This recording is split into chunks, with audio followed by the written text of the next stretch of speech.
A little bit of light rain across parts of southern Wisconsin this morning, but will we have any more rain soon? And will it impact any of the games coming up this weekend? I have the answer. And a Madison shooting turns into a murder investigation. The latest information tonight from police. Plus, giving children a fighting chance in their battle with cancer. How a new Waunakee home is benefiting St. Jude Hospital's cause. And that's all coming up on News 3 now at 10. Good evening, and thanks for joining us, everyone. I'm Sarah Carlson. And I'm Eric Franke. We begin tonight with some breaking news. The federal trial dates have been set for the former Sun Prairie West High School dean accused of child sex crimes. Robert Gilkey Meisegeier will appear in a federal court on April 26th of next year. This trial is expected to last 3 days. Back in August, a federal grand jury indicted Gilkey Meisegeier on charges of producing, attempting to produce, and possessing child sexual abuse materials. He has pled not guilty to those charges. Now to a look at our weekend forecast. Very busy weekend across the entire region. That's right. Alex, what are we looking at? I got all good stuff for southern Wisconsin. Now, I know we just teased we're going to have any rain to impact any of these games. Not on Saturday, and also likely not on Sunday as well. We'll do 66 for high temperature Saturday, 70 on Sunday, and these conditions apply to Lambeau up in Green Bay as well. I don't think we'll have any rainfall during the time of the Packers game to impact that as well. So a beautiful fall weekend is in store. Fall-like for sure. Still have frosty conditions across parts of southern Wisconsin. Juneau and Adams counties, a frost advisory from 2 a.m. to 8 a.m. Saturday morning. Again, some folks got a little bit of rain, even a rumble or two of thunder. Some estimates here, almost an inch in Belleville, but very, very isolated. A lot of places didn't see anything at all, at least not much more than 1/10 of an inch. But we do have more rainfall in the forecast Sunday going on into Monday. When I come back here in just a few minutes, we're going to track those raindrops and who will get them and when we can expect the raindrops to be the most widespread. All right, Alex, thank you. And now to a follow-up after a shooting last night at Dutch Mill Mobile Homes that left one man dead. Madison police arrived for reports of a verbal disturbance. This was about 9 o'clock. Officers say they saw a man with a gunshot wound. He died at the scene. We spoke with Madison Police Chief John Patterson this afternoon about that incident and whether there has been an increase of crime in the city. We are trending behind where we were last year, so we're about 11% down when it comes to shots fired. So while clearly this week is demanding a lot of our attention, a lot of our energy, we overall are still trending in a good place.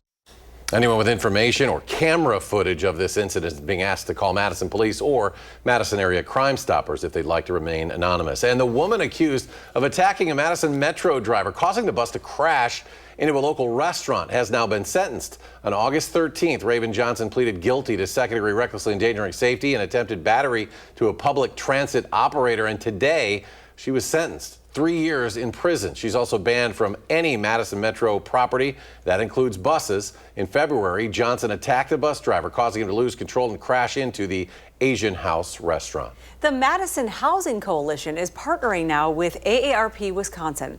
The collaboration is part of Madison Housing Week. This event runs from October 19th through the 25th, and it's an opportunity for all Madisonians to learn and advocate for affordable housing solutions as the city continues to grow.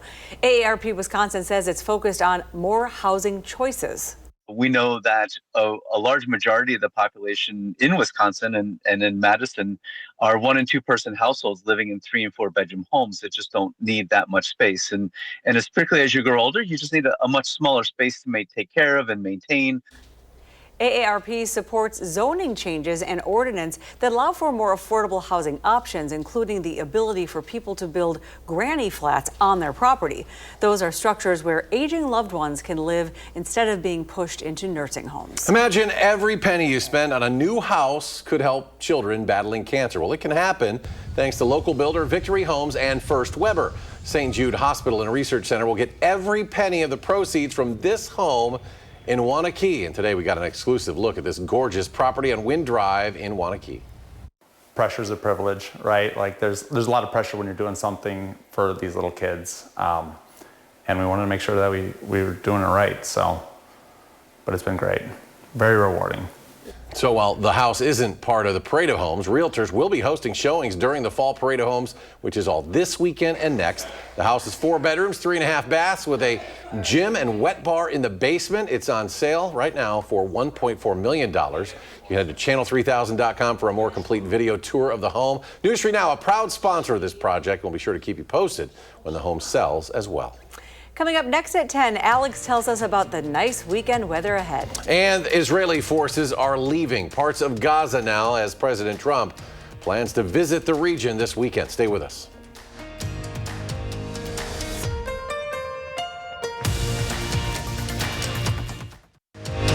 You're watching News 3 Now at 10. Israel and Hamas have begun the first phase of a peace deal in Gaza. This comes as President Trump is preparing to take a trip to the region this weekend. Israeli forces began withdrawing troops from parts of Gaza earlier today, starting a 72-hour clock for Hamas to release all of the remaining Israeli hostages. President Trump is planning to address Israel's parliament and to be on hand for the expected release of hostages. The hostages will be coming back Monday or Tuesday. I'll probably be there. I hope to be there, and we're planning on leaving sometime Sunday, and I look forward to it. The U.S. military will also help to stabilize Gaza with 200 service members working at a coordination center in Israel. They'll be monitoring the ceasefire and helping the flow of humanitarian aid into Gaza. The Trump administration issuing a reduction in force notice to various agencies as congressional lawmakers continue to trade blame over the government shutdown. Republican House Speaker Mike Johnson faced some tough questions yesterday from viewers on C-SPAN, including a military family expecting to miss a paycheck come October 15th. You could be the one that could say military's getting paid. If we did a vote on the floor to pay troops, it's not a lawmaking exercise because Chuck Schumer is going to hold that up in the Senate. SNAP and WIC recipients nationwide are set to feel the pinch within weeks due to a pause in nutrition benefits. The impasse has already put a strain on the TSA and federal air traffic controllers with an increase in folks calling in sick. Well, the day began with some showers this morning, but the rain cleared out. It's been a beautiful fall day. Alex, how long will this stretch stay with us? All weekend long. If you're ready for that, 66 Saturday, 70 on Sunday, light winds on Saturday, touch more in the way of a breeze on Sunday here. That's out ahead of a weather system that could bring some rain showers very late on Sunday night. But let's break down the Badger game. Temperatures upper 50s to mid 60s at tailgate, 63 at kickoff, and after the game, temperatures will ease their way down into the 50s. So this is totally normal weather for this time of year, and you get the extra bonus. It's not raining. It's going to be sunny skies on Saturday. Packers, Lambeau Field, 67 at kickoff. Halftime at 66 and 65 at the end of the game. So pretty comfy. Clouds will be on the increase, but I don't think those showers are going to snag the Green Bay area or even down here in southern Wisconsin until a little bit later Sunday night going on into Monday. That's our biggest chance of rain here over the course of the next 7 days. That chance out towards Thursday is not quite as high. So let's track that Sunday going on into Monday weather system here with the very latest. Couple of showers here lining up along the Mississippi River, La Crosse to Viroqua down towards the Prairie du Chien area. As we move through Monday morning here, those showers become more widespread from west to east. Lone Rock to Madison, over to Watertown, down to Janesville and Elkhorn, all seeing a couple of showers. Can't rule out a rumble of thunder. Notice the kink in the winds here. Winds coming out of the north to the north near the La Crosse area, and then they're out of the south here in Madison. This is a cold front that's coming through that's helping to lift the air and causing the showers that will eventually end by the time we get into Monday evening. So let's say from about midnight Monday to about approximately mid-evening hours Monday evening. That's that window of opportunity for raindrops. We could use those raindrops, although I know the harvest is still going on. The ground and the watershed could use those drops out there.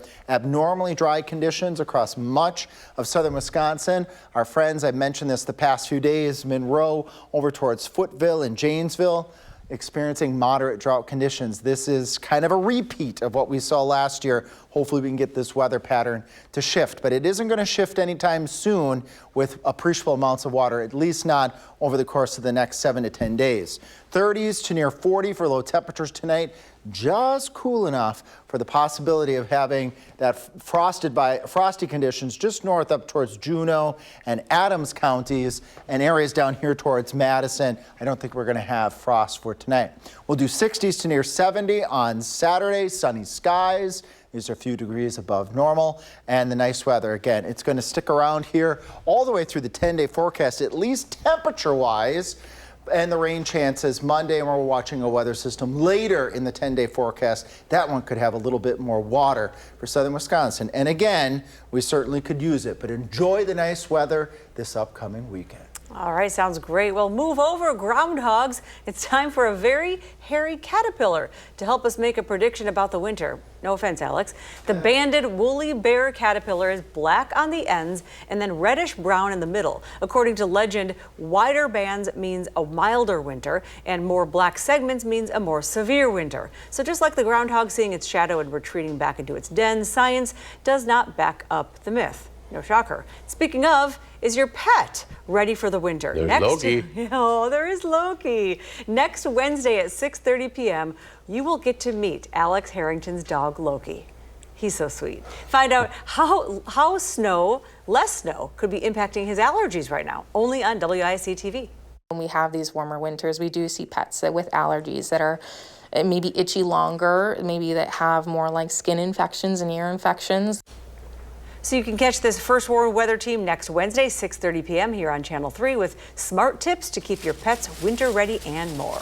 And that's all for News 3 Now at 10 tonight. Hey, you go get it this weekend, all right? Yeah, Sarah thanks. is running the Chicago Marathon on Sunday. We're all pulling for you. Good Thank luck, you. all right? We're going to have all kinds of video. Will you run some video? Tons of highlights. Highlights of Sarah running the Chicago. Good luck, though. I know Thank you've been you. working hard for this. Thanks. The final drive starts now.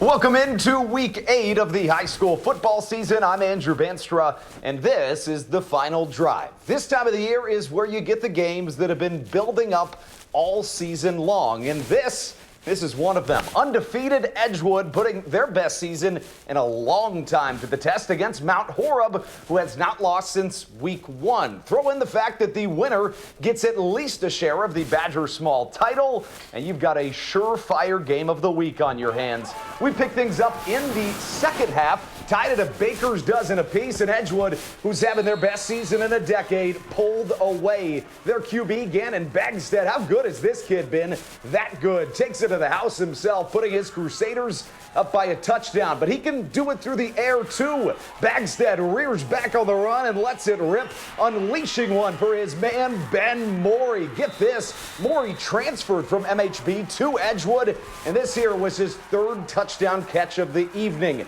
The Crusaders take a 2-score lead. MHB, though, they wouldn't go down easy. The captain, Eli Meyer, fools everyone, including the cameraman, and he's off to the races. But Edgewood, how about this? They stay undefeated, and they edge out a win 27-20, and we send it over to Nash, who had our game of the night. Yeah, Andrew, our game of the night was good as always with the Glarner Knights of New Glarus on the road against the red-hot River Valley Blackhawks. River Valley the winners of their past 6, whereas New Glarus started off 6-0 and just suffered their first loss of the season last week. A game that has big implications for the Southwest Conference. Both teams are 6-1 with 1 game left in the regular season. A River Valley win tonight would secure a share of the Southwest Conference for the Blackhawks. And RV started out with some highway robbery. Keegan Heiser tips it up and brings it down, turning the Knights over and turning it into points. Lucas Klein on 4th and goal fires a laser to a crossing Jordan Gouger, and just like that, the Blackhawks were on top. But if we learn anything about the New Glarus, they can sling the rock. Matt Roth rips one to Will Pinau, who hits the gas, and the Glarner Knights get the huge win by only 1 point, 31-30. Back to you, Andrew. Nash, talk about a couple of great games, and we're just getting started. We've still got 6 more to go. It's been a while since we've seen Middleton, so here's the scoop on the Cardinals. They have not lost since week 1, and a few weeks ago they snapped Verona's behemoth Big 8 winning streak. The Cardinals could very well win out, but Madison La Follette, they've got something to say about that. The Lancers weren't planning on going down without a fight. We picked things up in the first half, and the Cardinals, well, they were already flying high. La Follette trying to get something started, but it's a fumble. Reed Falk forces the fumble, and Oliver Wenning scoops it and wills his way to the end zone. Middleton just getting started. Later on, they get it done with the offense. The QB, Joey Passaglia, fools everybody, scooting in for the score, and Middleton wins it big, 56-7, the final. We are right around the corner from the postseason, making games like these mean more than ever. Janesville, Craig, and Madison West are tied for 3rd place in the Big 8, and a win this evening for either side could put that bronze medal on ice. And more importantly, all but certainly lock up a playoff spot. We pick things up in the second half, West leading Craig 10-6. The Regents looking to add to that lead. Nicholas Ruth, he pulls it out on the play action, putting it where only his man Kavarian Johnson can bring it in. West adds some insurance, but later, and why does it always seem to come down to the special teams? Craig punting it away, but Malachi Schoonover, he just can't secure the ball. The Regents can't help but take advantage of it as they take a huge swing of momentum, and that guy Ruth, baby, was he back at it. He rams it into the end zone and helps West win a big one, 24-14, the final score. Checking out some scores from elsewhere, Lodi beats Beloit Turner 28-14, and Wanakee stays perfect. They get DeForest by a big margin, 52-14. It has been a tale of 2 stories. Milton, they've been menaces this season. They've only lost once, and that was to a good Monona Grove group. Sun Prairie East, too, have been magnificent. A team that you don't want to see, but it hasn't resulted in the same success. A defensive game in the first half would only see 14 points on the board, 7 on both sides for the Cardinals and the Redhawks. But the first half would open up with an awesome scramble from QB1, who would leap the defender, amping up that Milton offense. Later on, the Redhawks, well, they'd find Jack Cummins on the deep route, and he sets it up for the easy score. The quarterback would fake the handoff, and watch this, he just runs it on in right there at the bank of Sun Prairie Stadium, and Milton just barely squeaks by Sun Prairie East. They take it by 4 points, 32-28. What a season it's been for Sauk Prairie. The Eagles have flown to a 5-2 record, looking to make it 6 tonight in Stoughton. But don't let the Vikings' 3-4 record fool you.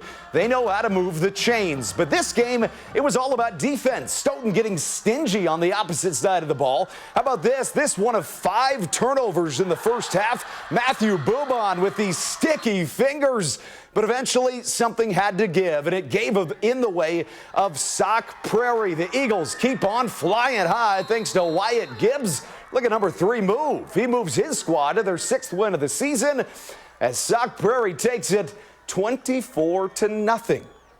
McFarland, they've got their shields up. With their back against the wall after starting 1-4, the Spartans stood tall, winning 2 in a row. A battle of the wills in this one, though. A chance to stay alive in the Rock Valley race for that conference title.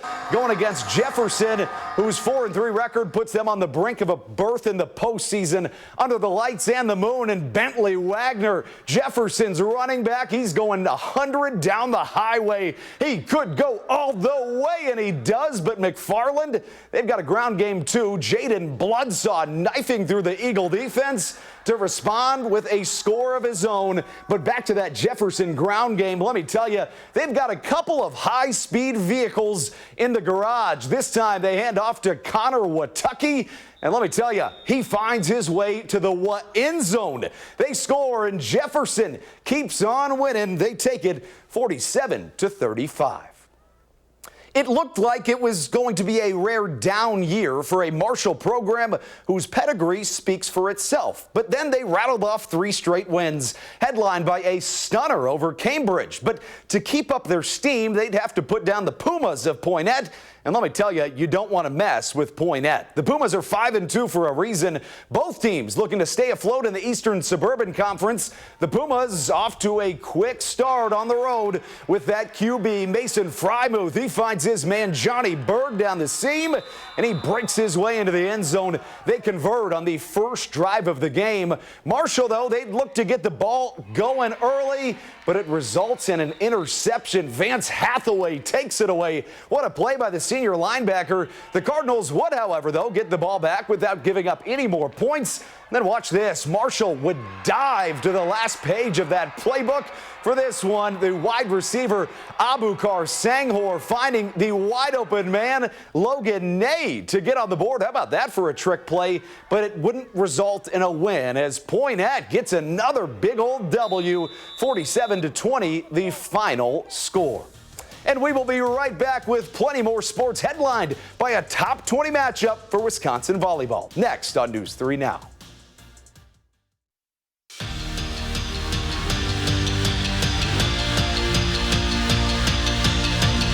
Wisconsin volleyball set themselves apart from the competition in their conference, winning each of their first 4 Big Ten bouts without losing a set. But tonight they had their biggest test yet, visiting the reigning national champion Penn State Nittany Lions. First set, and the Young Guns were stepping up, and not just Madison Quest, but Addie Horner too, in for the injured Charlie Furbringer. Horner holds it down, throwing a block party. Everyone's invited, but Penn State pulled out the first set. And in the second set, there's Madison Quest, the freshman on a quest. She led Bucky with 10 kills, but ultimately the Badgers could not last in the Lion Den.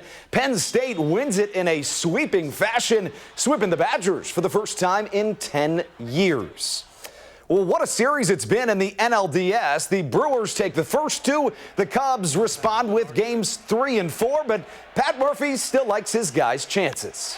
I admire our team. I have faith in our team, and I think this had to happen this way. There'll be no tougher environment to play in than they just did. This is a good prep for us, and I think, we'll be ready to play. I'm certain we'll be ready to play in Game 5. That's fun. You want to play in big games like this. You want to play in these atmospheres, and, we're division rivals. We've seen a lot of each other over the years and a lot of big games.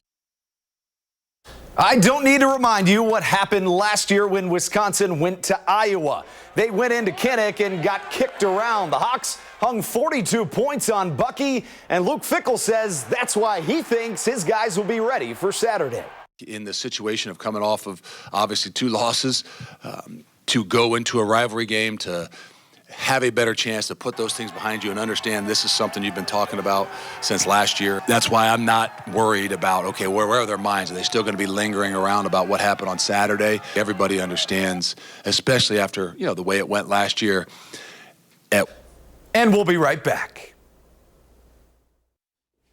Bet.